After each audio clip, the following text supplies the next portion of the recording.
এই প্রথম, মানে আগেও ইনকাম করিও ইনকাম, কিন্তু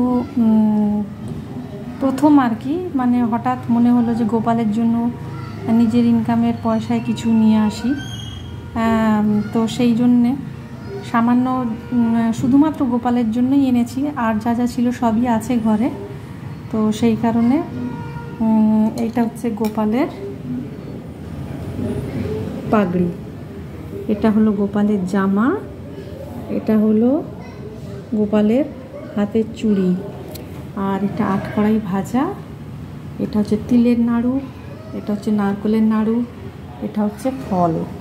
বাদ বাকি যা কিছু মানে লাগে সংসারে আছে। তাছাড়া প্রত্যেক মাসেই আমি যে ইনকাম করি, সেই ইনকামের মানে থেকে আমি ঈশ্বরের জন্য প্রত্যেক মাসেই যা ইনকাম হয় তার কিছুটা আমি ঈশ্বরকে সেবা দেওয়ার জন্য দিই। তো এইগুলোই আমি আমার ঈশ্বরের জন্য, আমার গোপালের জন্য কিনেছি, তাই তোমাদের সাথে শেয়ার করলাম।